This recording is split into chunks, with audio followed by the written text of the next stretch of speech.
Hi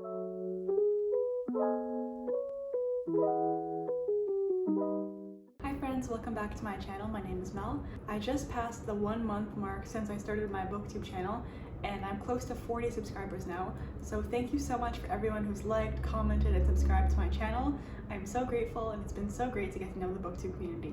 Anyway, today I want to do my November 2021 reading wrap up. It was a pretty decent reading month for me. I read about 14 books, and I typically read anywhere between 10 to 15. I found some new favorites, but also some disappointments, so let's get started. Starting off with the reading statistics, I'm so happy to announce that this month I actually surpassed my goal of 152 books read in 1 year. I'm really happy with this. I didn't expect to meet my goal at all because last year I read maybe 52 books, and adding 100 more on top of that was really ambitious, so I'm really proud of myself. Going into Storygraph, apparently the moods I was reading were mostly dark, mysterious, and tense, and that sounds about right because I read a lot of thrillers this month. And what I noticed when I was putting together my reading wrap-up was that I read a lot of books about missing women and children, so I'm gonna leave a counter on screen every time I read a book where someone goes missing. Aside from the three top genres of dark, mysterious, and tense, I also read a lot of lighthearted and emotional reads, which I think that may have been because I read a lot of romance this month as well. Going into pages read this month, I read just over 5,000 pages, which is great for me. I think last month I read maybe 6,000.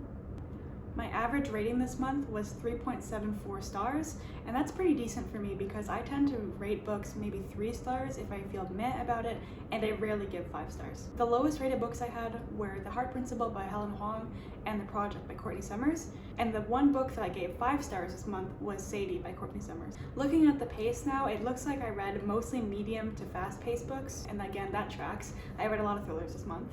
In terms of genres, again, I mostly read thrillers, but romance and contemporary is also up there. Most of the books I read this month were between 300 to 499 pages because I was a little bit impatient. The only book that I read that had over 500 pages was Crescent City by Sarah J. Maas, because she's the queen of not editing her content. One surprising thing was apparently I read 79% fiction this month and only 21% nonfiction. That's pretty surprising because I usually have a pretty even blend between the two, and I'm a big nonfiction reader, so I'm really surprised that I didn't read that much of it this month. Moving on to the actual reading wrap up now. I'm going in order of when I read them, but I'll recap at the end which ones were my favorites and least favorites. The first book that I read this month was The Last Time I Lied by Riley Sager, and I gave this one a 4.5 stars. This story follows Emma Davis, who 13 years ago witnessed a bunch of teenage girls leave her cabin in the middle of the night, and they never came back. Emma becomes really obsessed with the disappearances of these girls, especially Vivian, and she features them in her paintings over the years as an artist. 15 years later, the camp reopens and Emma is invited back as a counselor, except history repeats itself and 3 more teenage girls go missing. So the story is following Emma, who's trying to piece together what happened 15 years ago with other girls who went missing and what's happening today. Overall, I really liked this one. There were lots of twists and turns throughout. I was a little unsatisfied with some of the reveals, especially finding out what happened to the girls in present day, but the reveal in the last couple pages really made me love the book. I wasn't a fan of how the author sometimes sexualized the teenage girls or described them in an inappropriate way. The whole time when I was reading, I was afraid that the twist was going to be a mental illness trope or the she was crazy the whole time kind of thing, but that didn't happen, so I was really satisfied with the ending. I think I'll continue to read Riley Sager in the future.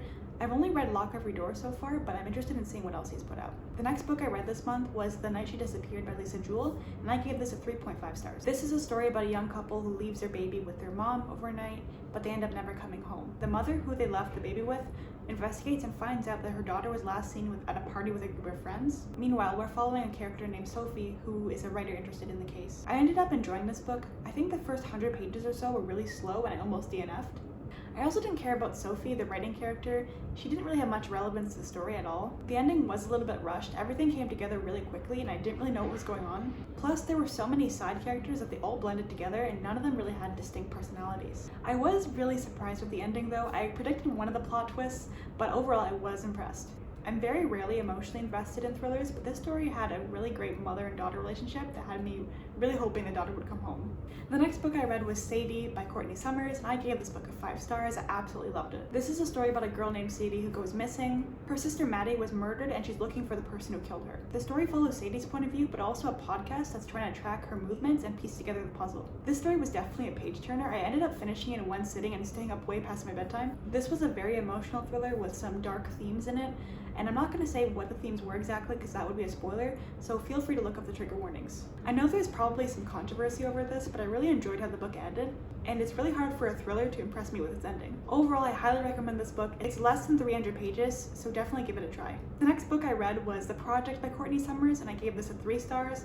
After reading Sadie, I immediately tried to find out other books by Courtney Summers because I really loved it, and I wanted to replicate my experience with Sadie. I really tried to love this one, but I just didn't. This is a story following Bee and Gloria, or Lo. Lo gets into a car accident that kills her parents and injures her severely, and Bee, trying to cope with this, ends up joining a religious group that everyone in town believes is a cult. I honestly don't remember what happened in this book because it was really forgettable. All I remember thinking is that I wish it was good as Sadie. It was alright, but I wouldn't recommend it.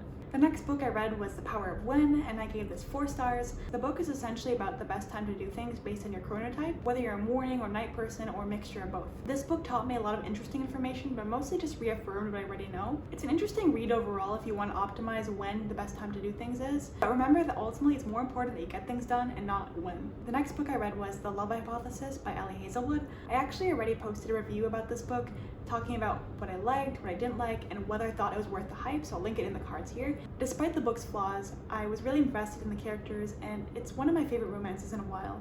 The next book I read was The Girl on the Train by Paula Hawkins, and I gave this one 4 stars. This is a story about a woman named Rachel who sees something really strange on her morning commute on the train, and she reports it to the police, but they don't really believe her because she's an alcoholic and has kind of a dodgy past. I'll leave it at that because it's best to go in not knowing a lot. This was really good. There was a lot of family drama sprinkled throughout, and it was really juicy all the way through. I felt really bad for Rachel most of the time because she's obviously struggling a lot with her mental health. It was a tough read, but also emotional, which I really liked. I was a bit unsatisfied with the ending and reveals, but I still highly recommend this one. The next book I read was Fluent in 3 Months by Benny Lewis. I gave this book 4 stars. Benny Lewis is a polyglot, meaning that he speaks multiple languages fluently. He's really popular in the language learning community, and because I'm trying to learn Russian, I thought his book would be a great place to start. The book discusses different language learning myths and provides resources for people who are learning a language for the first time. The book emphasized that you need to be speaking from day one, preferably with native speakers, and go back to basics like learning with flashcards or even Duolingo if that works for you. The next book I read was Crescent City by Sarah J. Maas. I gave it 3.5 stars. I don't think I've mentioned it on my channel yet, but I've read ACOTAR and Throne of Glass from Sarah J. Maas, and I prefer the Throne of Glass series. This book wasn't really a favorite for me. I definitely prefer the romance in ACOTAR and the fantasy world building in Throne of Glass. The book really was way too long. Miss Sarah J. Maas needs an editor. I didn't really care for the romance at the start, and by the end I really didn't like the love interest anymore. We'll have to wait and see if Sarah J. Maas will do her regular switching out the love interest in the next book. I'm assuming that's not gonna happen, but you never know.